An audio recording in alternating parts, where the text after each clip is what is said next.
Welcome guys back. This is AJ from Garage Hacks. Today we had a 2014 Range Rover Evoque.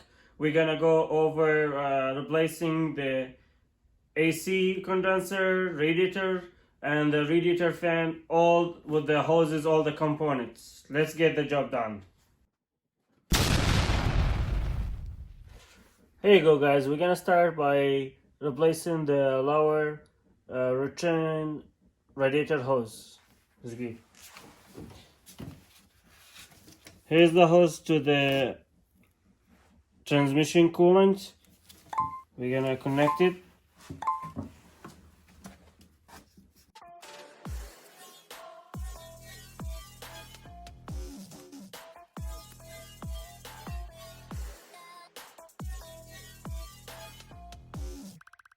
We're going to connect the other end of the lower radiator hose to the engine, basically the thermostat housing.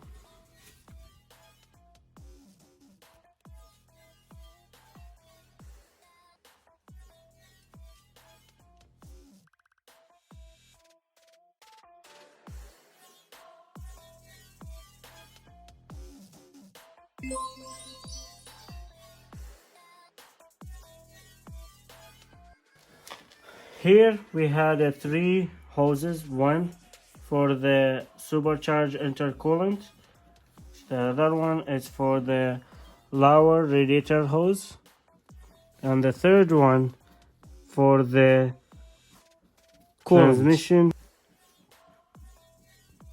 We're gonna connect all of them using this tool.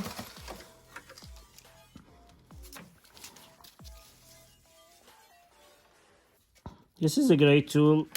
It comes very handy to actually do the job faster.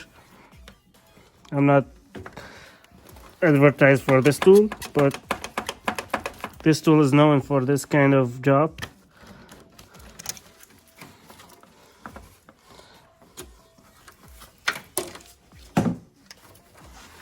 Tell me what I like about Range Rover. This clip.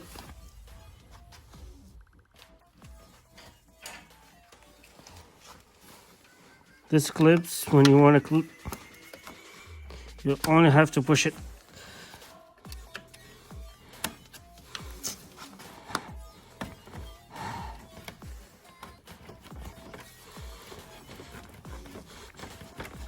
There you go. And then you push it back.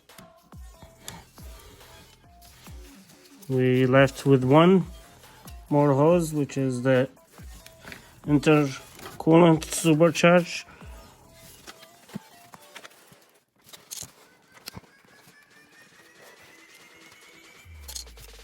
We're gonna connect the fan block, the fan electric block. Make sure you hear the click noise.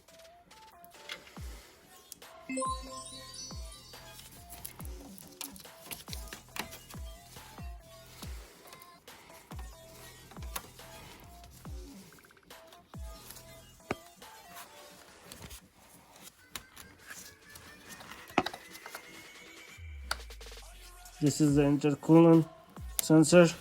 Here's the other hose from the intercoolant. We're gonna connect.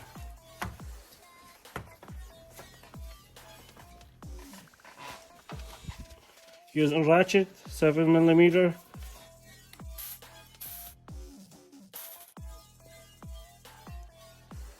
This is the return hose from the upper radiator hose. We're gonna connect.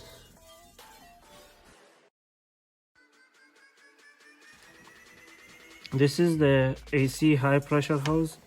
We're gonna connect it to the condenser. And this is the lower AC hose. We're gonna connect it to the condenser.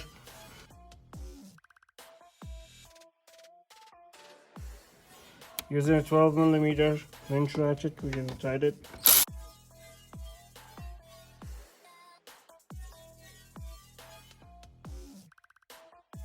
So after we install the radiator, the condenser, and the intercoolant radiator, now we need to put antifreeze inside the radiator. This is the tip. If you fill the antifreeze from here, the car will have a bleeding problem. The car will still overheating because this one does not feed the radiator right away. It goes into the hoses. Maybe the hoses have some air into them, so you will have a bleeding problem. So the tip to that, you have to disconnect the hose from the other end of the upper hose from the other end and fill the radiator from the top hose. Or be smart like me, use an old hose, like cut the end of it, connect it to the upper radiator,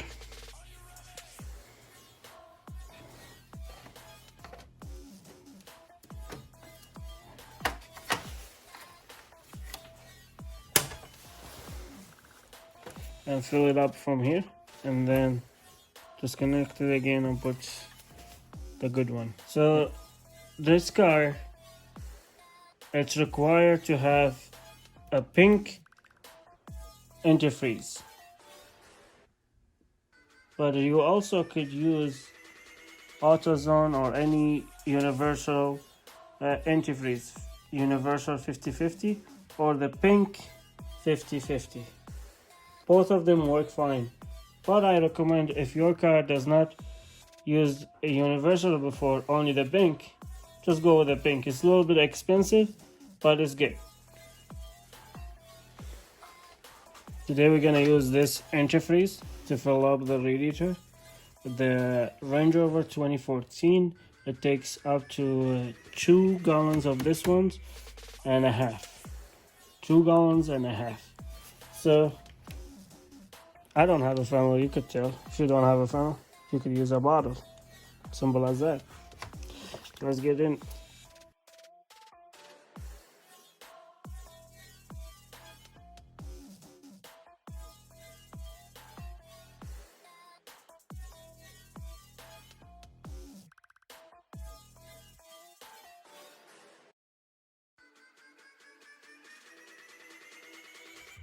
We put the coolant in, we get it started, let it warm, and then we wait until we got a hot air. We know the thermostat is open and the antifreeze being cycled through engine out.